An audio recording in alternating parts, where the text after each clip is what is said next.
manage the positions.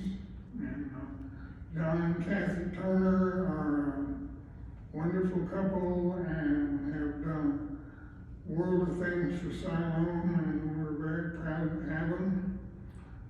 So welcome to John and Kathy Turner as 2021 Pioneer Citizens.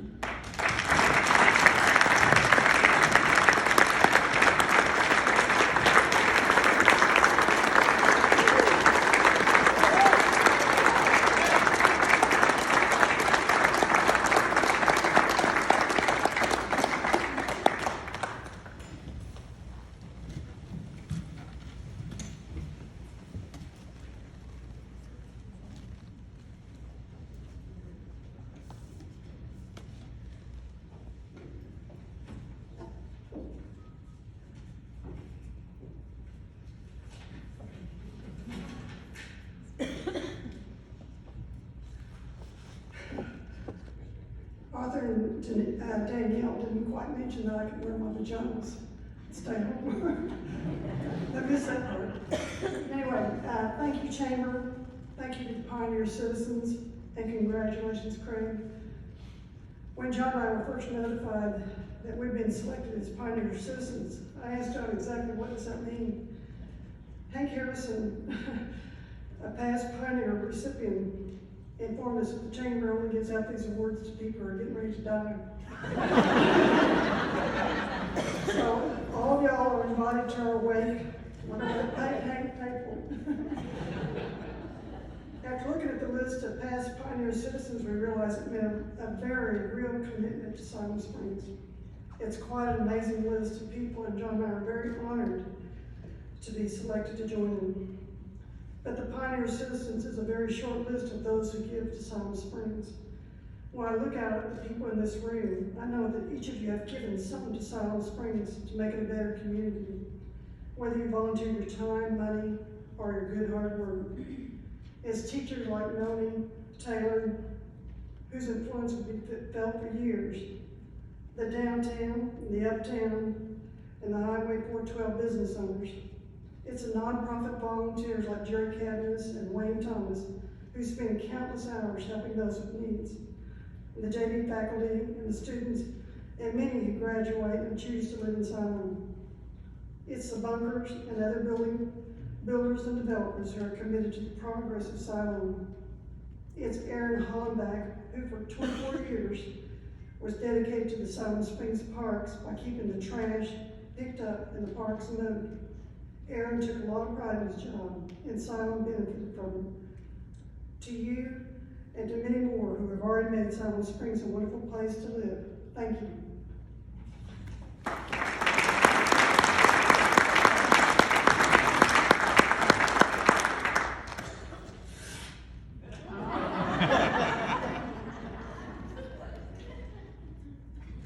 She did a good job. You know, something that failed to be mentioned in her bio is that Kathy was the position one board director before I was elected there. She served one term, and she said that's all she could handle. I'll not tell you anything else about that, but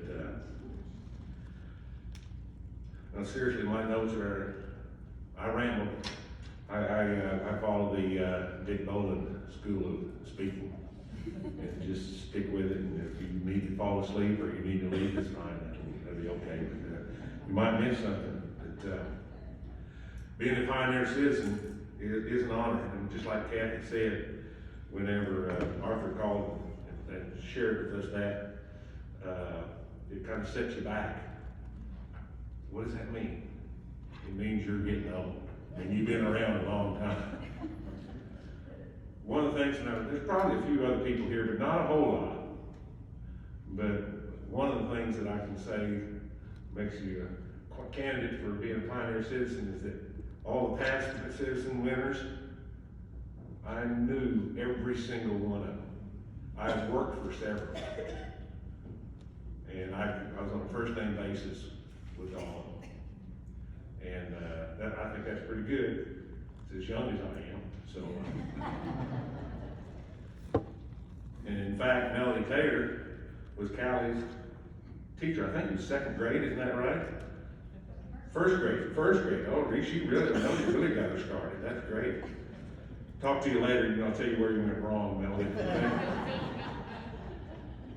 Oh, Randy Torres, thank you, sir. That's my favorite Aggie, and I wore some Aggie colors in his behalf. And but it is an honor because Siloam Springs is so blessed to have so many people who have been born here or have moved here and choose to stay here and get involved.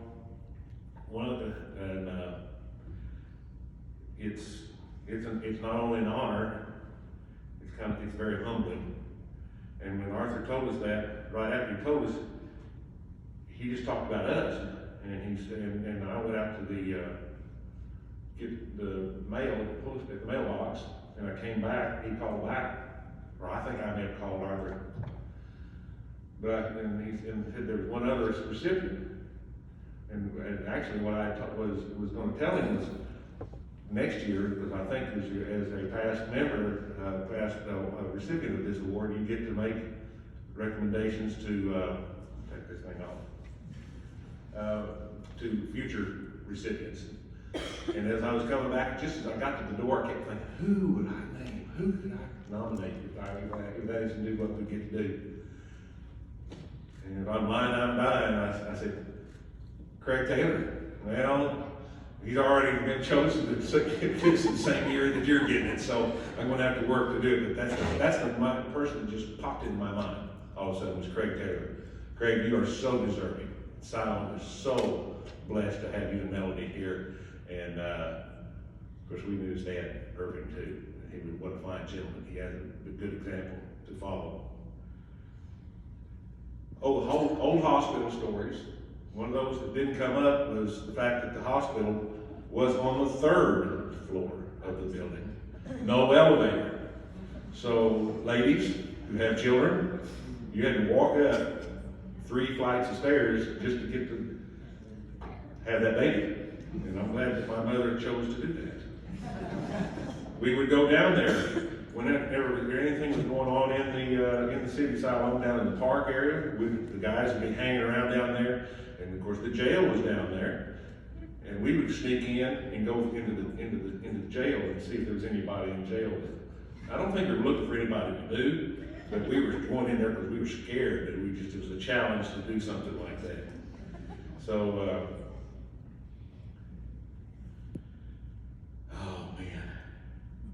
If I could only read my notes, it would help me a whole lot. But being born in Siloam is a privilege and an honor. Being elected or being nominated and chosen to receive this reward is both of those as well. But the one thing I think it kind of rings with everybody that's had something to say, whether it's the chamber folks or whether it's Craig or whoever. What is Siloam Springs all about? It's our people. We've got people who come here, they fall in love with this city, and we're not perfect, we all know that, but we're doing everything we can to be as perfect as possible. I found out I'm really not very perfect with my 16 years on the city board. I was told that I wasn't very perfect more than once, and I generally had to agree with them, but my comeback was, well, if you can do a better job, come on down. And Judy Nation is one of those that did that, so I'm proud of her for that. Interesting story. I'll pull a Dick Bowen here. Going down there, that's where the police station was down there, and you had to go down there to get your driver's license. So when I was getting ready to turn 16, I drove the car down to take my test. I was pretty stupid, really. And I didn't study for the written test, so I failed. But I was smart enough to know that you can't walk out of here and go get in the car and drive off. So my Uncle Forrest, who lives, actually my mother was Uncle Forrest, I'd taken her by there and dropped her off while I went down to take the test. She knew all about it. But my Uncle Forrest lived in the house just north of where the old First Baptist Church was. Big old nice 2-story house down there. And so I had to walk all the way up and tell mother, Mom, I flunked my written test. Can you come down and back down there with me and let's drive home? Because I'm not better not get in that car and drive off. So that's just one of those things that, you know, growing up in Siloam, this city has changed so much. A lot of our time here revolved around Sager Creek. Folks, we are so blessed to have something like Sager Creek running through the middle of our beautiful town.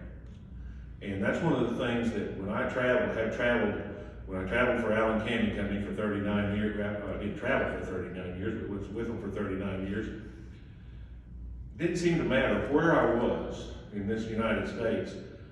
Invariably on a trip, someone would ask me where I was from, whether it was a business I was calling on. I was actually a salesperson when I was running my mouth back then, just like I do now.